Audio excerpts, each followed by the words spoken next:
એમાં ઓપ્શન ચેનમાં કેવી રીતે આપણે બધું જોવું, કેટલી બધી માહિતી આમાં છે, એમાંથી આપણે કઈ રીતે શું છે, કઈ રીતે છે તે બધું જોવા માટે હું તમને આજે સમજાવવા માંગુ છું, તો તમે સમજજો. સૌથી પહેલાં તો બ્રાઉઝરમાં જઈને ઓપ્શન ચેન લખશો એટલે ઓપ્શન આવી જશે. ઓપ્શન આવી ગયા પછી માર્કેટ ડેટામાં જઈને તમે અહીંયા નિફ્ટી, બેંક નિફ્ટી, ફેમ નિફ્ટી, મિડ નિફ્ટી કોઈ પણ નિફ્ટી સિલેક્ટ કરી શકશો એટલે તેનો ડેટા આવી જશે. તેનો ડેટા આવ્યા બાદ તેમાં આપણને સૌથી પહેલાં તો સ્ટ્રાઇક એટલે શું? સ્ટ્રાઇક એટલે કે જે પ્રાઇસ ઉપર હાલતા હોય માર્કેટ અને સ્ટ્રાઇક પ્રાઇસ કહેવામાં આવે છે.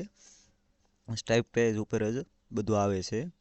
એમાં એલટીપી એટલે કે સ્ટ્રાઇક પ્રાઇસની કિંમત કે એટલા રૂપિયા છે.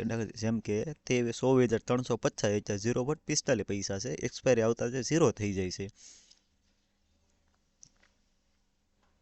હવે આગળ આપણે જોઈએ તો આમાં આપણે in the money, out the money અને એટ ધ મની 3 રીતે સ્ટ્રાઇક પ્રાઇસ આવે છે.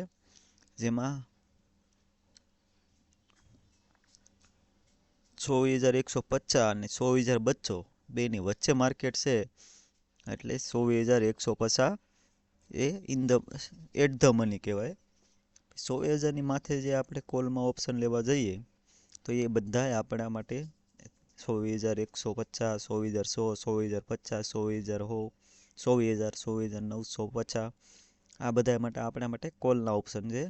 જે સ્ટ્રાઇક પ્રાઇસ આપણી ઇન ધ મની છે. 24,000ની ઉપરની જે પ્રાઇસ છે એ આઉટ ધ મની છે, એ જે એક્સપાયરી 0 થઈ જાય છે. એવી જ રીતે પુટમાં આપણે 24,000ની નીચે જે પ્રાઇસ દેખાશે એ ઇન ધ મની છે બધી, જે બ્લેક શાડોમાં તમને આવડી બધી દેખાઈ રહી છે, અને જે અંદર વ્હાઇટ શાડોમાં દેખાઈ રહી છે એ આઉટ ધ મની છે, એટલે એ એક્સપાયરીના દિવસે 0 થઈ જાય છે.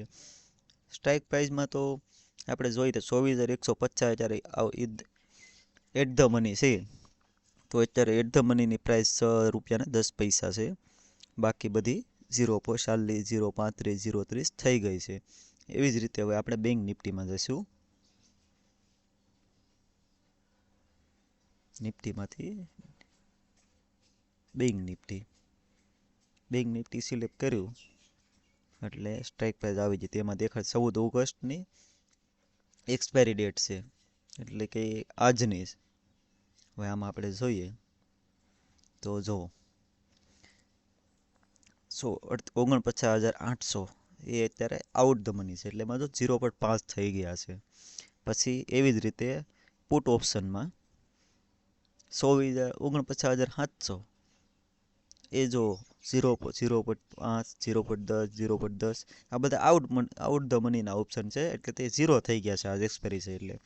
બાકીના જે ઇન ધ મની છે એમાં ઇન્ટરેસ્ટિક વેલ્યુ રહી છે, એટલે તેમાં ટાઈમ વેલ્યુ નથી હોતી. આમાં બધામાં ટાઈમ વેલ્યુ હોય છે એટલે 0 થઈ જાય છે. આમાં ટાઈમ વેલ્યુ કપાય અને જે પણ પૈસા હોય તે તમને પાછા મળી જાય. એમાં ઇન ધ મની વધારે ફાયદામાં થાય છે અને મોંઘી હોય છે, અને આઉટ ધ મની હોય કે ઓછી હોય છે.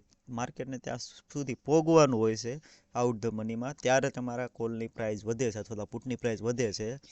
અને જ્યારે ઇન ધ મની એવી છે કે તમે જે ₹500 દાખલા તરીકે 49,700નો તમે કોલ લીધો છે, તો 49,700ની માથે જ્યાં સુધી માર્કેટ રહેશે ત્યાં સુધી તમને તમારા પેમેન્ટ તમને મળશે. પણ જો 49,700ની નીચે આવશે ને એક્સપાયરી આવી જાય તો તમારું પૈસા 0 થઈ જશે. એટલે 49,700ની માથે માર્કેટ ત્યાં સુધી તમે સેફ છો.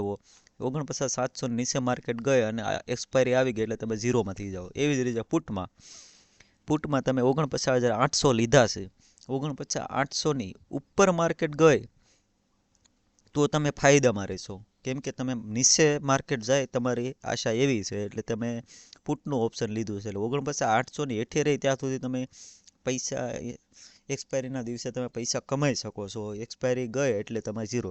49,800ની નીચે માર્કેટ ગઈ એટલે તમારા પૈસા 0 થઈ જાય. જો આ બધા હવે આગળની બધી ઘણી બધી ઓપ્શન શેરમાં માહિતી આવે છે. ખાલી મેં અત્યારે તમને in the money, out the money અને એટ ધ મની 3 ઓપ્શન શીખવાડ્યા છે. બાકીનું interest value, change OI, volume, આઈવી, એલટીપી, ચેન્જ ઓઆઈ બધું હું